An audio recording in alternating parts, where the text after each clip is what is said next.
Hey, hello, you're stuck in Travel Wolf Gold. A couple-minute riff on IT and IT security. Today, looking at WannaCry again, but looking at, hey, why does it work? Why didn't people patch? So as when WannaCry was hitting on May 12th, that Friday, we were at Converge. I was, a number of my friends and coworkers were. And Converge is in Detroit. And Detroit is, of course, in the manufacturing heartland, right? So surrounded by us were people who were responsible for the care and feeding and safety of IT equipment that produces in our manufacturing plants. And of course, we all solemnly grit our teeth when everyone's like, well, you should just patch and upgrade Windows XP.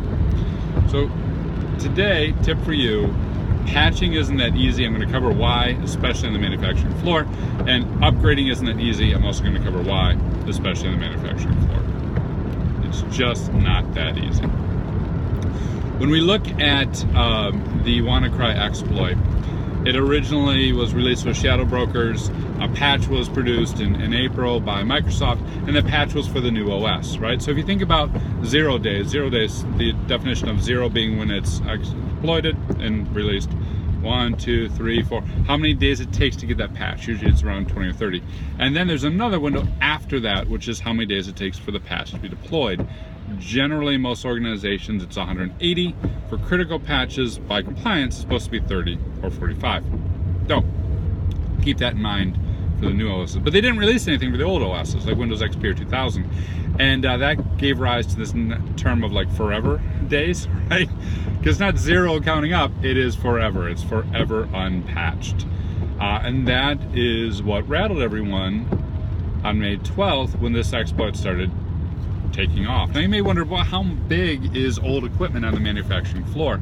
We did an analysis of our assessments last year, and on the manufacturing floor, 40% of the equipment were between 11 and 16 years old. 11 and 16 years old, prime time for Windows XP, right? And another 40% were 16 years or older. So 80% of the equipment was in this forever day state.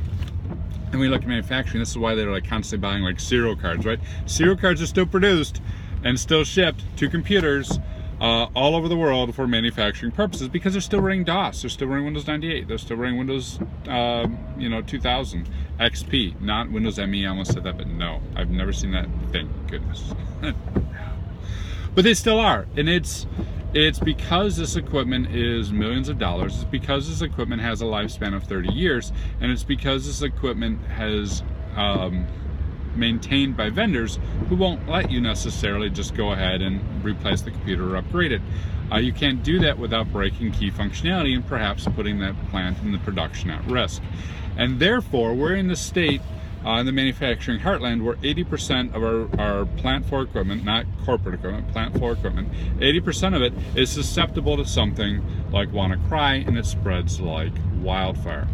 There are things like network segmentation. I'm sure there's a million controls you're thinking about. Hit me up in comments on social media. But that is the state we found ourselves in. Thankfully, on May 13th, Microsoft released an emergency patch for WannaCry that allowed us to take care of this older equipment. But even then, much like with the new stuff, it's going to take a long time for that patch to get put in place, and it's going to take a long time for us to go through change review, manufacturing review, vendor approvals, all those sort of things. So right now today, several days after the patch was released, I can tell you still a huge number of equipment out there, and will be for the foreseeable future, that is susceptible to this malware. So tomorrow we'll take a look at how it stopped and what it might mean for future attacks. But hit me up in comments, how do you protect this huge glut of equipment on the manufacturing floor that's that old, and what does it mean for medical, which is in similar situations? Talk to you.